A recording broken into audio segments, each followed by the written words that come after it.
انسان کی زندگی کا سفر بڑی تیزی کے ساتھ جاری ہے۔ ہر انسان، ہر مخلوق دنیا میں آئی ہی اسی لیے ہے کہ جس ذات نے اس کو پیدا فرمایا ہے بالآخر اسی ذات کی طرف ہمیں لوٹ کر جانا ہے۔ اپنے اعمال کا، اپنے افعال کا، اپنے کردار کا اللہ کی بارگاہ میں جائزہ دینا ہے۔ 4 دن کی زندگی گزارنے کے بعد بالآخر اللہ کی بارگاہ میں پہنچنا ہے۔ انسان اپنی زندگی کا سفر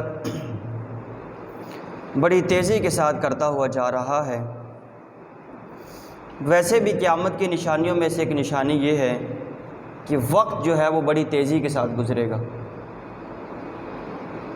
اور کچھ عرصے کے بعد ہم کسی کو ملتے ہیں تو کہتے ہیں کہ کل تو یہ بھی چھوٹا سا بچہ تھا، آج یہ ہمارے برابر ہو چکا ہے۔ بچے آج چھوٹے ہوتے ہیں، وقت انتہائی تیزی کے ساتھ اور اس قدر تیزی کے ساتھ گزرتا ہوا جا رہا ہے کہ شاید وقت کا احساس ہی نہیں ہوتا اور زندگی کے جو سانس ہیں وہ پورے ہو جاتے ہیں۔ سانسوں کی مالا جو ہے، سانسوں کی ڈوری جو ہے وہ ٹوٹ جاتی ہے۔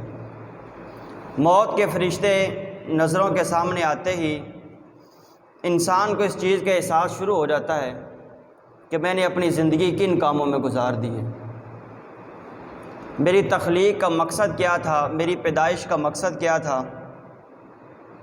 اس دنیا میں آنے کا مقصد کیا تھا۔ جیسے ہی موت کے فرشتے سامنے ظاہر ہوتے ہیں انسان کو فوری طور پر اس چیز کا احساس شروع ہو جاتا ہے۔ دین اسلام ایک مکمل ضابطۂ حیات ہے جو انسان کو زندگی گزارنے کے طریقے بھی سکھاتا ہے۔ انسان کی پیدائش سے پہلے والدین کی کیا ذمہ داریاں ہوتی ہیں، عزیز و اقربا کی کیا ذمہ داریاں ہوتی ہیں۔ دین اسلام مکمل طور پر اس کے حقوق فراہم کرتا ہے۔ ایک چھوٹا بچہ ہوتا ہے، اس کی والدین نے تربیت کیا کرنی ہے، دین اسلام میں مکمل طور پر اس کی تعلیمات موجود ہیں۔ انسان 7 سال کی عمر کا، 10 سال کی عمر کا ہوتا ہے، اس وقت انسان کے اوپر کیا ذمہ داریاں لاگو ہوتی ہیں۔ انسان جوان ہوتا ہے، کڑی الجوان ہوتا ہے، پکی عمر والا ہوتا ہے، اس کے بعد بڑھاپا سر پہ آ جاتا ہے۔ بچپن سے لے کر بڑھاپے تک انسان کن کن مراحل سے گزرتا ہے اور کس کس مرحلے پر جا کر کس انداز میں زندگی گزارنی ہے، یہ دین اسلام مکمل طور پر اس حوالے سے آگاہ کرتا ہے۔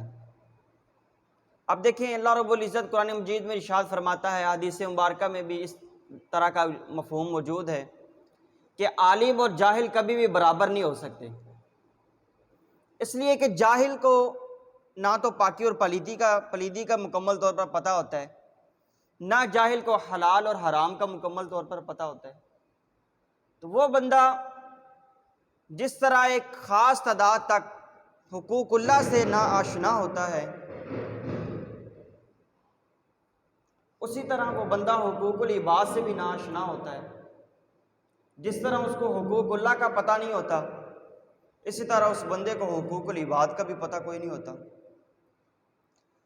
تو دین اسلام مکمل طور پر شعور اور آگہی فراہم کرتا ہے۔ اب اگر کوئی بندہ خود دین اسلام کو پڑھنا نہیں چاہتا، دین اسلام کو سیکھنا نہیں چاہتا، دین اسلام کی تعلیمات سے روشناس نہیں ہونا چاہتا، تو اس میں اس بندے کی اپنی کوتاہی ہے، اپنی اس بندے کی جہالت ہے کہ وہ کس وجہ سے دین اسلام سے نہیں آشنا ہونا چاہتا۔ حالانکہ نبی اکرم شفیع معظم صلی اللہ تعالیٰ علیہ وآلہ وسلم نے ارشاد فرمایا، صحیح بخاری میں روایت موجود ہے، حضرت سیدنا امیر معاویہ رضی اللہ تعالیٰ عنہ فرماتے ہیں کہ اللہ رب العزت جس بندے کے ساتھ بھلائی کا ارادہ فرماتا ہے، جس بندے کے ساتھ اچھائی کا ارادہ فرماتا ہے، اللہ رب العزت اس بندے کو دین کی سمجھ عطا فرما دیتا ہے۔ ایک بندہ دین سیکھتا ہی نہیں ہے، اس کا مطلب یہ نہیں ہے کہ اللہ رب العزت نے اس کے ساتھ معاذ اللہ برائی کا ارادہ فرما لیا ہے، نہیں، اس بندے کو زندگی دی ہے، وقت دیا ہے، عقل و شعور دیا ہے، سوچنے کے لیے، سمجھنے کے لیے، دماغ دیا ہے اس علم کو سمجھنے کے لیے، دل دیا ہے اس علم کو جگہ دینے کے لیے، اس کے باوجود بھی اگر کوئی بندہ دنیا کی رنگینیوں میں مصروف ہوتا ہے، دنیا کمانے میں ہی اپنی ساری زندگی گزار دیتا ہے، نہ اس نے حلال و حرام کا علم سیکھا، نہ فرائض و واجبات کا علم سیکھا، تو اس بندے کی جہالت کے اوپر اور پھر کیا کہا جا سکتا ہے؟ اللہ تو جس شخص کے ساتھ بھلائی کا ارادہ فرماتا ہے اسے دین کی سمجھ دیتا ہے، لیکن آج انسان وقت ہونے کے باوجود، وسائل ہونے کے باوجود بھی ایک بندہ دین کے راستے پر آتا ہی نہیں ہے۔ آج کل تو دین سیکھنا یقین کرے بڑا آسان ہو چکا ہے۔ پہلے اکابرین کے بارے میں ہم پڑھتے ہیں نا، ان کی سیرت کی کتابوں میں آتا ہے کہ ایک علم پڑھانے والا بندہ لاہور میں موجود ہے، دوسرے علم کی کتاب پڑھانے والا بندہ افغانستان میں موجود ہے، تیسرے علم کی کتاب پڑھانے والا بندہ چین میں موجود ہے۔ اتنے لمبے سفر کر کے وہ ایک کتاب کو پڑھنے کے لیے جاتے تھے، لیکن آج تو علم حاصل کرنا بڑا آسان ہو چکا ہے۔ ایک مدرسے میں آپ داخلہ لیں، جامعہ میں داخلہ لیں، وہاں پر آپ کو مختلف علوم و فنون کی کتابیں پڑھا دی جاتی ہیں، جبکہ ماضی بعید میں تھوڑا سا ہم پیچھے چلے جائیں تو اس وقت یہ کنڈیشن نہیں تھی۔ آج تو اور بھی بڑا آسان ہو چکا ہے، انٹرنیٹ کے ذریعے ہم گھر بیٹھے علم دین حاصل کر سکتے ہیں۔ آن لائن کلاسز میں یہ جتنی ٹیکنالوجی آ رہی ہے، علم دین حاصل کرنا تو بڑا آسان ہو چکا ہے، لیکن اس کے باوجود بھی اگر بندہ حلال و حرام کا علم نہیں سیکھتا، رشتہ داروں کے کیا حقوق ہیں، دین اسلام کے کیا تقاضے ہیں، میرے اوپر کون سے اللہ کے حقوق لازم ہیں، میرے اوپر کون سے بندوں کے حقوق لازم ہیں، اس کے باوجود بھی اگر کوئی بندہ علم نہیں سیکھتا تو وہ قیامت والے دن اللہ کی بارگاہ میں عذر نہیں پیش کر سکے گا کہ میں اس وجہ سے علم نہیں حاصل کر سکا، ٹائم نہیں تھا، گھر سے نکلنا مشکل تھا۔ آپ تو گھر بیٹھے بھی علم دین حاصل کر سکتے ہیں۔ نبی اکرم شفیع معظم صلی اللہ تعالیٰ علیہ وآلہ وسلم نے ارشاد فرمایا، بخاری شریف میں روایت موجود ہے، اللہ مجھے عطا فرماتا ہے، میں تو صرف آگے تقسیم کرنے والا ہوں۔ اب ہر قسم کی چیز نبی علیہ السلام نے ارشاد فرما دی۔ اب ظاہر ہے اللہ رب العزت ایک قسم کی چیز تو عطا نہیں فرماتا، ہمیں اللہ رب العزت نے ایک چیز نہیں عطا فرمائی، تو ہم کیسے کہہ سکتے ہیں کہ اللہ رب العزت نے نبی علیہ السلام کو ایک ہی چیز عطا فرمائی ہے؟ کچھ لوگوں نے نا اس حدیث کی شرح کرنے میں بڑی ڈنڈی ماری ہے۔ وہ کہتے ہیں کہ اللہ صرف علم دیتا ہے، نبی علیہ السلام صرف علم تقسیم کرتے ہیں۔ حالانکہ نبی علیہ السلام نے یہ نہیں فرمایا کہ اللہ مجھے صرف علم دیتا ہے، میں آگے علم دیتا ہوں۔ نبی علیہ السلام نے فرمایا کہ اللہ مجھے دیتا ہے، بس آگے کسی قسم کی تخصیص نہیں فرمائی کہ اللہ مجھے کیا دیتا ہے، کتنا دیتا ہے۔ ظاہر ہے اللہ اپنی شان کے مطابق عطا فرماتا ہے، اور بلا تشبیہ بلا مثال جب بھی کوئی چیز کوئی ذات دیتی ہے تو وہی ذات وہی چیز دیتی ہے جو ذات کے پاس خود موجود ہوتی ہے۔ ظاہر اللہ کے پاس صرف علم تو ہے نہیں، اور بھی بہت ساری چیزیں موجود ہیں جو اللہ رب العزت نے تقسیم فرمائی ہیں۔ پھر نبی علیہ السلام نے فرمایا اللہ دیتا ہے، میں تقسیم کرتا ہوں۔ کچھ لوگ کہتے ہیں کہ اللہ صرف علم دیتا ہے، اور یہ بھی بڑی خیانت ہے حدیث میں، حدیث کے ترجمے میں یا حدیث کی شرح میں کہہ لیں، اگر اللہ صرف علم دیتا ہے پھر بھی لوگوں کو پریشانی ہو جاتی ہے کہ اللہ نے یہ علم دیا ہے اور یہ نہیں دیا، اتنا دیا ہے اور اتنا نہیں دیا۔ حالانکہ دنیا میں کوئی ایسا پیمانہ موجود نہیں ہے جو اللہ رب العزت کے وسعت علم کو معاپ سکے، اللہ کے وسیع علم کی پیمائش کر سکے، اللہ کے وسیع علم کی حدود کو بیان کر سکے۔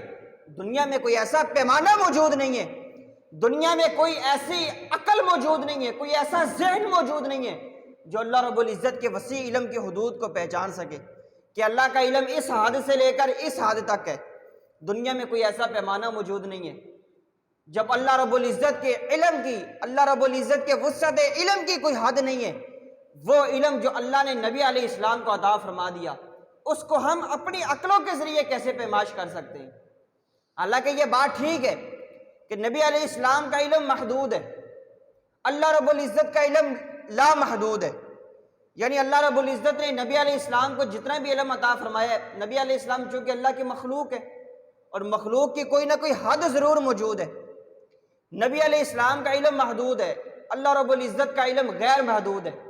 نبی علیہ السلام کا علم متناہی ہے، اللہ رب العزت کا علم غیر متناہی ہے، لیکن اس کے باوجود کہ نبی علیہ السلام کے علم کی حد موجود ہے، اس کے باوجود کائنات میں کوئی اللہ کی ایسی مخلوق موجود نہیں ہے جو کسی نہ کسی حوالے سے نبی علیہ السلام کے علم کی حدود تک پہنچ سکے۔ یہ ٹھیک ہے حد موجود ہے، لیکن کوئی ایسی مخلوق نہیں ہے جو نبی علیہ السلام کے اس مرتبے اور اس شان کے مقابل بھی پہنچ سکے۔ اس لیے علماء فرماتے ہیں کہ کوئی نبی اور کوئی رسول نبی علیہ السلام کے مقام تک پہنچنا تو دور کی بات، نبی علیہ السلام کے مقام کے قریب بھی نہیں پہنچ سکتے۔ اللہ رب العزت نے نبی علیہ السلام کو اتنی شان عطا فرمائی ہے۔ حضرت سیدنا، ہماری گفتگو چل رہی تھی کہ دین اسلام مکمل طور پر ضابطۂ حیات ہے، پیدائش سے پہلے سے لے کر مرنے کے بعد تک دین اسلام مکمل طور پر ہمیں کس طرح زندگی گزارنی ہے اور کس جگہ پر کیا حقوق نافذ ہوتے ہیں، اس حوالے سے مکمل طور پر آگہی فراہم کرتا ہے۔ اب ایک انسان کے دل میں سوال آتا ہے، انسان اپنی زندگی کے 8 سال 10 سال 12 15 سال چٹائیوں پہ بیٹھ کر گزار دیتا ہے، کتابیں پڑھنے میں گزار دیتا ہے، اس کا ہمیں اجر کیا ملتا ہے؟ صرف چٹائیوں پر بیٹھ جانے سے وہ کتابیں پڑھنی آ جاتی ہیں؟ حضرت سیدنا انس بن مالک رضی اللہ تعالیٰ عنہ ارشاد فرماتے ہیں، جامع ترمذی میں روایت موجود ہے کہ ایک بندہ جب گھر سے علم دین حاصل کرنے کے لیے نکلتا ہے تو وہ یہ نہ سمجھے کہ میں دنیا کے کسی سفر کے اوپر نکل پڑا ہوں، دنیا کے کسی سفر کے اوپر نکلتا ہوں جس کے اوپر نہ اجر ہے نہ ثواب ہے۔ یہ انسان کی اپنی بھی نیت کے اوپر ڈیپینڈ کرتا ہے کہ نیت کس طرح کی ہے۔ ایک بندہ ڈاکہ مارنے کے لیے نکلا ہے، اس کو ثواب تھوڑا ملنا ہے۔ ایک بندہ ویسے ہی گھر سے نکلا ہے سیر و تفریح کرنے کے لیے، اس کو ثواب تھوڑا ملنا ہے، اس کی نیت کے اوپر ڈیپینڈ کرتا ہے۔ ایک بندہ ورزش اس وجہ سے کرتا ہے کہ اللہ کی عبادت وہ اچھے طریقے سے ادا کر پاؤں گا، جسم چست رہے گا، طاقت و توانا رہے گا، اس لیے ورزش کرتا ہے کہ اللہ کی عبادت اچھے طریقے سے ادا کر پاؤں گا۔ اس کا ورزش کرنا بھی عبادت ہے کیونکہ اس کی نیت آگے عبادت ادا کرنے کی ہے۔ ایک انسان فضول کام کے لیے گھر سے نکلتا ہے، اس کو کیا ملنا ہے؟ کچھ بھی نہیں ملنا۔ گناہ کے ارادے سے نکلتا ہے تو الٹا گناہ ملے گا۔ حضرت سیدنا انس رضی اللہ تعالیٰ عنہ ارشاد فرماتے ہیں، نبی اکرم صلی اللہ تعالیٰ علیہ وسلم نے ارشاد فرمایا، جو انسان گھر سے اس وجہ سے نکلتا ہے کہ علم دین حاصل کروں گا، جب تک وہ بندہ علم دین کو حاصل کرنے میں لگا رہتا ہے، جس راستے پہ وہ نکل جاتا ہے، انس بن مالک کہتے ہیں نبی علیہ السلام نے فرمایا جب تک وہ اس راستے پر موجود رہتا ہے، وہ دنیا کے کسی راستے پر موجود نہیں رہتا، جب تک وہ علم حاصل کرنے میں مصروف ہے وہ اللہ کے راستے میں اسی طرح مصروف ہے۔ یعنی انسان گھر سے نکلتا ہے، حفظ کرنا ہے، درس نظامی کرنا ہے، لوگوں کے مسائل پتہ چلیں گے، دین کی تعلیمات کو سیکھنے کا موقع ملے گا۔ وہ انسان یہ نہ سمجھے کہ میں دنیا کے کسی سفر میں مصروف ہو گیا ہوں، وہ بندہ یہ سمجھے کہ وہ اللہ کے راستے میں مصروف ہو چکا ہے۔ اب اللہ کے راستے میں مصروف، اس لیے روایتوں میں آتا ہے کہ عالم دین وہ اگر سوتا ہے اس کا سونا بھی عبادت میں لکھا جاتا ہے۔ کیوں؟ وہ سوتا اس وجہ سے ہے کہ آگے قرآن و سنت کے دلائل پڑھنے کے لیے طبیعت میں دوبارہ چستی کی ضرورت ہے، دوبارہ حشاش اور بشاش طبیعت کی ضرورت ہے۔ اس کا سونا بھی اسی مقصد کے لیے ہوتا ہے کہ کل کو اٹھ کر پھر علم دین حاصل کرنا ہے، کل کو اٹھ کر پھر علم دین سکھانا ہے۔ اس لیے طالب علم کے بارے میں یہ عالم دین کی شان ہے کہ ایک بندہ ساری رات عبادت کرتا رہے اور ایک عالم دین اس وجہ سے سو جائے کہ صبح کو اٹھ کر پھر تعلیم و تعلم کا سلسلہ جاری رکھنا ہے، پھر سیکھنے اور سکھانے کا سلسلہ جاری رکھنا ہے۔ ایک بندہ ساری رات عبادت کرتا رہے، اس بندے کو جس طرح عبادت کرنے کا ثواب ملتا ہے، عالم دین کو اسی طرح اللہ کی رضا کے لیے سونے کا اجر و ثواب ملتا ہے۔ عالم دین کی تو شان ہی بڑی ہے۔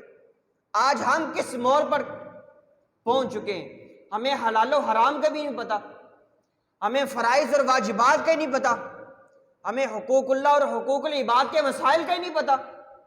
ایک انسان دنیا سے چلا جاتا ہے، ہمیں پتہ ہی نہیں ہے کہ اس کے ساتھ کیا معاملات کرنے۔ ایک انسان دنیا سے چلا جاتا ہے، لوگ پیچھے سے اس کی برائیاں کر رہے ہوتے ہیں۔ جب انسان پیدا ہوتا ہے اس وقت سے لے کر مرنے تک، مرنے کے بعد تک بھی دین اسلام کبھی بھی کسی انسان کی برائی کرنے کی اجازت نہیں دیتا۔ آج کیا ہوتا ہے؟ آج منافقت لوگوں میں بڑی پھیل چکی ہے۔ لوگ ذرا سا دیکھتے ہیں کہ ایک بندہ موجود نہیں ہے، اس کی کردار کشی کرنا شروع کر دیتے ہیں۔ ایک انسان فوت ہوا ہے، اس کو پتہ ہے کہ اس نے واپس تو آنا کوئی نہیں ہے، اللہ تعالیٰ بے حساب مغفرت فرمائے، پھر ساتھ اس کی برائیوں کی لمبی لسٹ شروع کر دیتے ہیں۔ ہاں ایسا ہوتا ہے، یہ معاشرے کا سیاہ کردار ہے ہمارے معاشرے کا۔ ایک انسان فوت ہو چکا ہے، حالانکہ نبی علیہ السلام نے فرمایا کہ جو تمہارے مسلمان بھائی اس دنیا سے چلے جائیں، جو اس دنیا سے چلے جائیں ان کو اچھے الفاظ کے ساتھ یاد کرو۔ ہمیں ان کے لیے صدقہ و خیرات کرنا چاہیے، ان کے لیے ایصال ثواب کرنا چاہیے۔ الٹا ہم دو لفظوں میں کہہ کے کہ وہ فلانا بندہ فوت ہو گئے، اللہ بے حساب مغفرت فرمائے، پھر اس کی ساری زندگی کی برائیوں کی لسٹ شروع کر دیتے ہیں۔ یہ معاشرے کا سیاہ کردار ہے ہمارے معاشرے کا۔ دین اسلام ہمیں اس چیز کی اجازت نہیں دیتا۔ لوگ مردوں کو بھی نہیں چھوڑتے، لوگ زندوں کو بھی نہیں چھوڑتے۔ ایک انسان ہے نا، اس کی طبیعت یہ ہے کہ کسی انسان کو جواب نہیں دینا، لوگ اس کی کردار کشی کرنے سے باز نہیں آتے۔ ایک بندہ جواب دیتا ہے، لوگ پھر بھی باز نہیں آتے کہ یہ بندہ آگے سے جواب بڑے دیتا ہے۔ ایک بندہ آگے سے بیچارہ جواب نہیں دیتا کہ یار اس بندے کو کیا جواب دینا ہے، یہ بندہ اپنی طبیعت سے مجبور ہے، وہ بندہ پھر بھی باز نہیں آتا کہ یہ بندہ بڑا بے شرم ہے، یہ بندہ بڑا شوم ہے، اس کو ہزار باتیں بھی کہیں اس کی طبیعت پہ کوئی اثر ہی نہیں ہوتا۔ حالانکہ یہ بندہ اپنے کردار میں دیکھے کہ میں کیا کر رہا ہوں۔ کیا دین اسلام، میں مسلمان ہوں، میں کلمہ گو ہوں، اسلام اس چیز کی مجھے اجازت دیتا ہے کہ میں لوگوں کی کردار کشیاں کرنا شروع کر دوں؟ یار ہم حقوق اللہ کو پورا نہیں کر رہے، اللہ کے جو حقوق ہیں ہم پر ہم پورا نہیں کر رہے، جو حقوق العباد ہے ہم ان کو پورا نہیں کر رہے، ہم لوگوں کے عیب تلاش کرنے میں لگے ہوئے ہیں۔ ہم دین اسلام سے اتنے جاہل ہو چکے ہیں، اتنے دین اسلام کی تعلیمات سے عاری ہو چکے ہیں کہ ہمیں نہ اللہ کے حقوق کا پتہ ہے، نہ اللہ کے بندوں کے حقوق کا پتہ ہے۔ ہم اپنے کردار کا جائزہ لیں، ہم کس موڑ پہ کھڑے ہوئے ہیں۔ ایک انسان سوچے کہ میرے اللہ نے زندگی میں مجھے 24 گھنٹے ایک دن میں دیے، میں دین اسلام کو سیکھنے میں کتنا ٹائم گزارتا ہوں۔ اللہ نے مجھے 24 گھنٹے دیے زندگی گزارنے کے لیے ایک دن میں اللہ کو راضی کرنے کے لیے کتنا وقت گزارتا ہوں۔ ایک بندہ سوچے کہ مجھے 24 گھنٹے روز ملتے ہیں، میں اپنے گناہوں کی بخشش کے لیے کتنا وقت دیتا ہوں۔ انسان 5 وقت کی نماز نہیں پڑھتا، حقوق اللہ کو پورا نہیں کرتا، حقوق العباد کو پورا نہیں کرتا، یہ نہ زندوں کو بخش رہا ہے نہ مردوں کو بخش رہا ہے۔ انسان زندہ ہے، اس کی بھی لمبی لسٹ اس نے تیار کی ہوئی ہے۔ ایک بندہ اچھا کام کرتا ہے، جس بندے کے اندر منافقت موجود ہے نا، اس کے سامنے کہیں گے نا کہ یار فلانے بندے نے بڑا اچھا کام کیا ہے، وہ کہے گا کہ مجھے پتہ ہے یہ کتنا بندہ حاجی ہے۔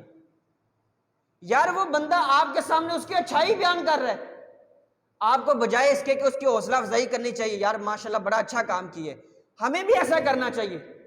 ایک بندہ صدقہ و خیرات کرتا ہے، بندہ کہتا ہے یار فلانے بندے نے اللہ کی رضا کے لیے صدقہ و خیرات کی ہے، وہ کہتا ہے کہ سارے دن تو یہ الٹے کام کرتا ہے، رات کو صدقہ و خیرات کرتا ہے۔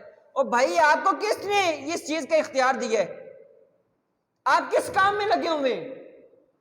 وہ اللہ اور رسول کو راضی کرنے میں مصروف ہے اور آپ اپنی دنیا اور آخرت کو تباہ کرنے میں مصروف ہیں۔ اس چیز کا اختیار کس ذات نے آپ کو دیا ہے؟ نہ اللہ اور رسول کی یہ تعلیمات ہے، نہ کسی عالم دین نے یہ اس چیز کا اختیار دیا آپ کو، نہ کسی مفتی اسلام نے، نہ کسی قاضی اسلام نے۔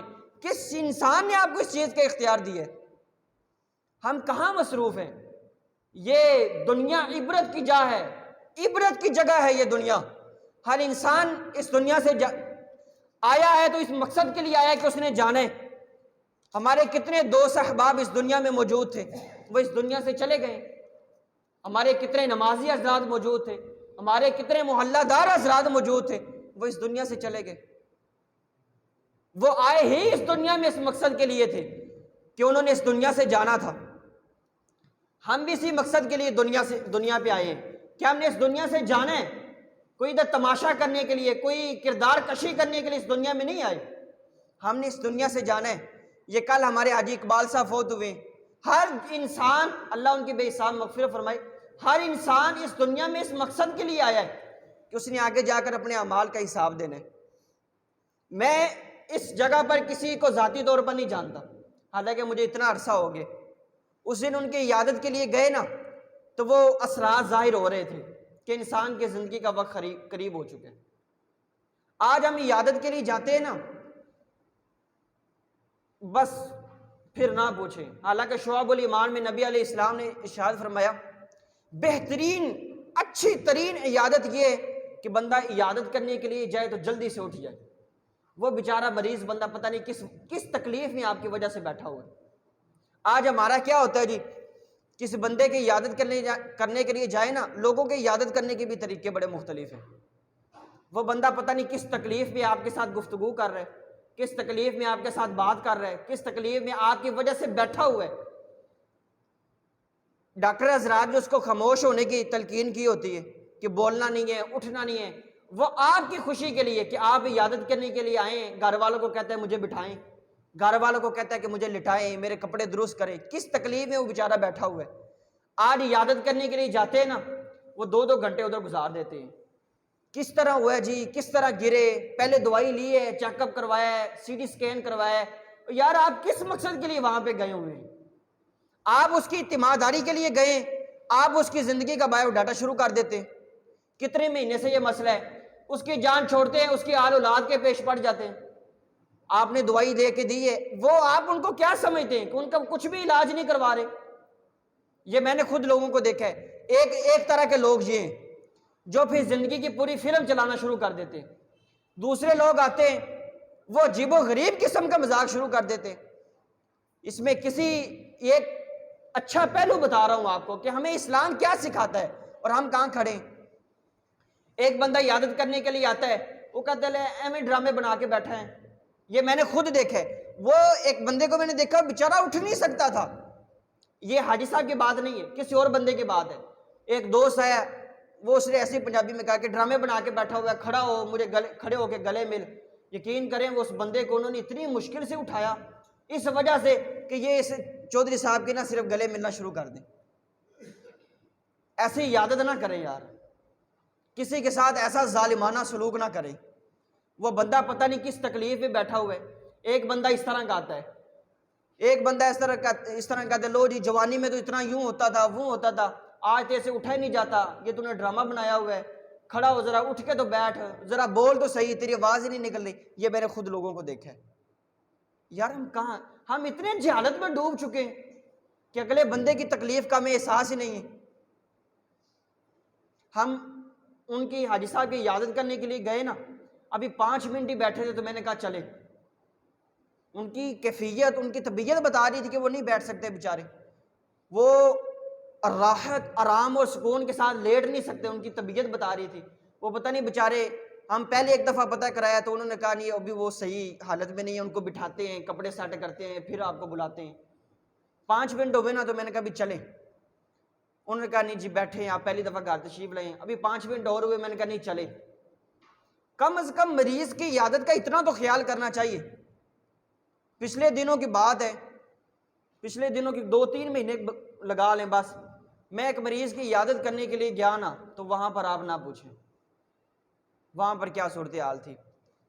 رشتہ دار آئے ہوئے ہیں، 2 صاحباب آئے ہوئے، 6 گھنٹے بیٹھے ہوئے ہیں، ادھر کے پوچھ رہے ہیں، ادھر کے پوچھ رہے ہیں، پتر خیال کرتے ہیں، بیٹیاں خیال کرتی ہیں، بہو خیال کرتی ہیں۔ اور یار آپ اس کی عیادت کریں، اس کے ساتھ کچھ تعاون بیچارے کے ساتھ کر سکتے ہیں تو تعاون کریں، اور جو اس کا پوچھ رہا ہے پوچھے، 2 4 5 10 منٹ اٹھ جائیں وہاں سے۔ وہ 6 گھنٹے کوئی کردار کشی شروع کر دیتے ہیں، پھر وہ عورتیں آ جاتی ہیں خاندان کی۔ یہ میں آپ کو اس لیے سمجھا رہا ہوں کہ ہم بھی ایک خاندانوں کے سربراہ ہیں۔ عورتیں آ جاتی ہیں، آج رات ادھر رہنا جی، ادھر بھی رہنا ہے، اس کے ساتھ بھی رہنا ہے، رات کو 12 بجے تک اس کا دماغ بھی کھانا ہے۔ یہ ساری صورتحال ہم اپنے گھروں میں دیکھ سکتے ہیں۔ یار ایسا نہ کریں۔ ہمارے محلے میں اور بھی بڑے مریض موجود ہوں گے، اور بھی کئی ایسے احباب موجود ہوں گے جو بڑی قسم کی سخت قسم کی تکلیف میں مبتلا ہوں گے، ان کے ساتھ یہ ایسا ظلم نہ کریں۔ مریض بندہ نا خوشی محسوس کرتا ہے کہ میری عیادت کے لیے دوست آئے ہیں، احباب آئے ہیں، امام صاحب آئے ہیں، میرے جاننے والے آئے ہیں، یہ بندہ مجھ سے رنجش رکھتا ہے پھر بھی میری عیادت کرنے کے لیے، مریض کو خوشی ضرور ہوتی ہے، لیکن یار ہمیں اس کی تکلیف کا احساس کرنا چاہیے۔ ہم دین اسلام کی تعلیمات سے آگاہ رہیں، دین اسلام کو سیکھیں، سمجھیں، ہمیں پتہ چلے کہ ہم نے کس کے ساتھ کس طرح کا سلوک کرنا ہے۔ ایک انسان فوت ہو جاتا ہے، دین اسلام اس کے بارے میں بھی ہمیں کیسی رہنمائی فراہم کرتا ہے۔ ہمارے کئی احباب، کئی دوست احباب، کئی نوازی حضرات اس دنیا سے تشریف لے جا چکے۔ کل مجھے پتہ چلا وہ حاجی صاحب کے بارے میں، تو میں نے سوچا تھا کہ ایک میسیج ضرور دوں گا اپنے لوگوں کو کہ ہمیں کس طرح کا سلوک کرنا چاہیے۔ نبی اکرم شفیع معظم صلی اللہ تعالیٰ علیہ وآلہ وسلم نے ارشاد فرمایا، اس حدیث کی سند بڑی لمبی ہے، اس حدیث کو روایت کرنے والے نے ایک راوی ایسے ہیں جنہوں نے 40 مرتبہ پیدل حج کیا۔ یہ 499 ہجری کے امام ہیں جنہوں نے یہ رسالہ لکھا ہے۔ رات میں پڑھ رہا تھا تو بڑا اچھا لگا، عربی میں 40 پیدل حج کیے اور 80 مرتبہ ان کو نبی علیہ السلام کی زیارت ہوئی، اور ہر مرتبہ نبی علیہ السلام نے شفاعت کی خوشخبری سنائی کہ تمہاری شفاعت کروں گا، تمہاری شفاعت کروں گا۔ اس سند کے ساتھ ایک حدیث مبارکہ ہے، مفسر قرآن حضرت سیدنا عبداللہ بن عباس رضی اللہ تعالیٰ عنہ فرماتے ہیں، نبی علیہ السلام نے فرمایا میت جب قبر میں جاتی ہے نا تو اس کی کنڈیشن یہ ہوتی ہے، پوزیشن یہ ہوتی ہے جس طرح ایک بندہ دریا میں غرق ہو رہا ہے، ٹھیک ہے، ایک بندہ دریا میں غرق ہو رہا ہے، اب اس کی کیا پوزیشن ہوتی ہے کہ اس کو کوئی نہ کوئی سہارے کی ضرورت ہوتی ہے، اس کو کوئی بڑی باریک سی لکڑی بھی مل جائے نا وہ جلدی سے پکڑ لیتا ہے کہ لکڑی نے تو ڈوبنا کوئی نہیں، ٹھیک ہے جی، تو اس کے ذریعے شاید میں ڈوبنے سے بچ جاؤں۔